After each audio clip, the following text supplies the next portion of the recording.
트럼프 대통령은 오늘 대법관들이 독립적인 연방기관의 수장을 해임할 수 있는 대통령의 권한을 확대한 것이 획기적인 승리다라고 자축하는 모습을 보여줬습니다. 트럼프 대통령은 오늘 투소셜에다가 이러한 글을 올렸는데요. 방금 전 대법원에서 슬러러 사건에 대한 중요한 승리를 거뒀다. 헌법 제2조에 따라 대통령이 행정부 공무원 및 정부기관 임명직 공무원 또는 하원 의원을 해임할 수 있는 권한이 있음을 확인하는 판결이다. 이렇게 이야기합니다. 또 이 판결은 1930년대부터 미국 대통령들이 오랫동안 염원해온 대통령 권한과 관련해 역사적으로 가장 중요하고 전례 없는 판결 중 하나를 이끌어낸 현직 대통령으로서 큰 영광을 느낀다. 이렇게 이야기했습니다. 큰 영광을 느낀다. 자랑스러운 거죠, 지금. 이날 대법원은 6대3으로 판결을 내렸는데요. 연방거래위원회 위원들 중에서 민주당 소속의 위원인 레베카 슬러러의 해임을 합법이다라고 판결한 겁니다. 대통령이 정당한 사유 없이 특정 독립기관의 수장을 해임할 수 있는 권한을 제한하는 것이 지금까지의 판례였습니다.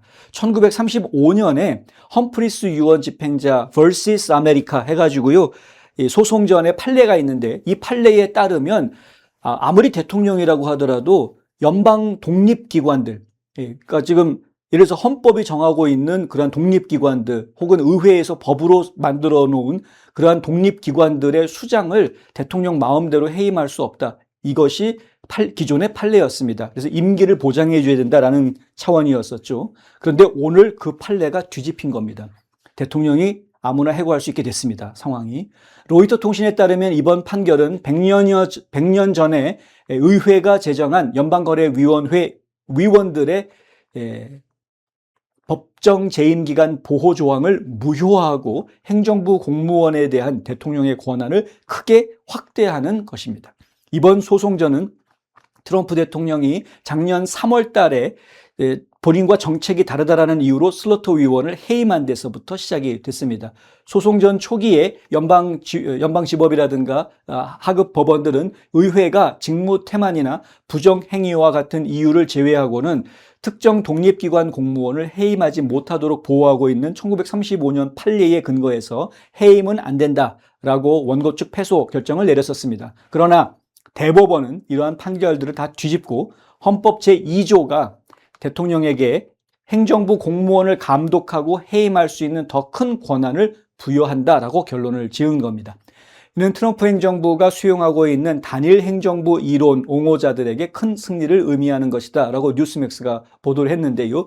이 단일 행정부 이론, Unitary Executive Theory라고 영어로는 그렇게 표현을 하는데 강력한 대통령 중심제를 이야기하고 있는 부분입니다. 그러니까 행정부에서 대통령이 어떤 정책을 펼친다 그러면 거기에 따라서 전체 행정부가 일사물란하게 움직여주는 조직을 만드는 그것이 효율적이고 정당한 행정부 운영이어야 할 것이다. 거기에 전직 대통령이 임명한 사람들이 알바끼처럼 있어가지고 그 사람들 때문에 신임 대통령의 정책이 먹혀 들어가지 않고 방해를 받는다고 하면 이것은 국가적인 손실이다. 이 이론입니다.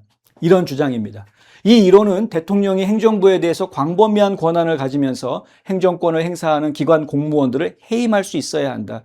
말 안 듣는 공무원들은 그 자리에 있을 필요가 없다는 거죠. 연방거래위원회는 수장이 정당한 사유 없이 해임되지 않도록 법적 보호를 받아왔던 20개가 넘는 독립연방기관들 중에 하나입니다. 반면 같은 날 대법원은 연방준비제도 이사의 해임에 대해서는 결이 다른 결론을 내렸는데 좀 이상하죠? 이 지금 연방거래위원회 FTC라고 하는 연방거래위원회 위원은 대통령이 해임할 수 있다고 했는데 그 연준 위원에 대해서는 대통령이 해임할 수 없는 것처럼 이야기가 나왔습니다. 뭐 최종 결론이 나온 건 아닙니다만은 일단 재판이 진행되는 동안에는 연준 위원으로 계속 활동할 수 있게 해줘야 된다. 이렇게 지금 일단은 법원 명령이 나왔습니다. 뉴스백스에 따르면은 이번 결정은 전국 노동관계위원회와 인사관리위원회 등 여러 기관에 광범위한 영향을 미칠 수 있다고 합니다. 구두 변론 과정에서 법원의 진보 성향 판사들은 대통령의 해임 권한 확대가 금융규제, 노동정책, 소비자 보호와 같은 중요한 분야에 독립적인 전문가를 배치하려는 의회의 의도를 약화시킬 수 있다고 경고하고 있습니다.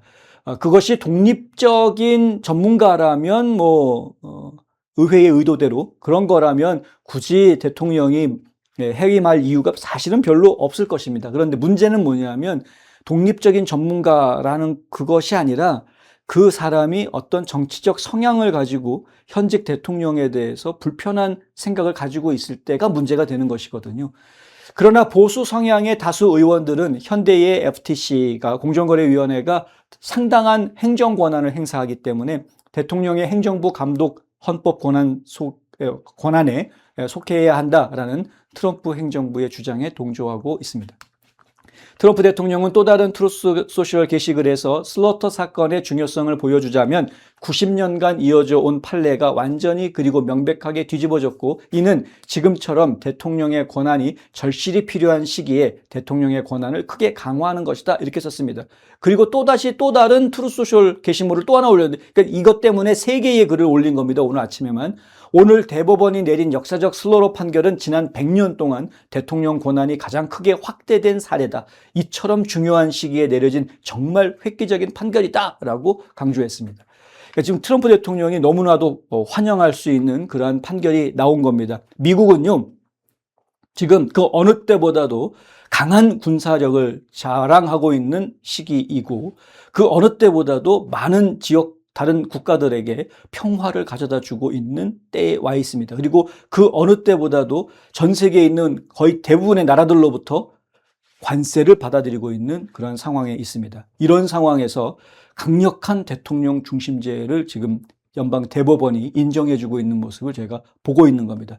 90년 넘게 유지되어져 오고 있던 판례를 뒤집어서 강력한 대통령제에 힘을 실어주고 있는 트럼프 대통령이 앞으로 계속해서 강력하게 자기 정책을 추진해 나갈 수 있는 바탕을 만들어주고 있는 겁니다. 이것은 흔히들 이야기하고 있는 딥스테이트들을 다 뿌리 뽑아내는데 아주 제대로 정확하게 작동하게 될 것으로 제가 기대가 됩니다.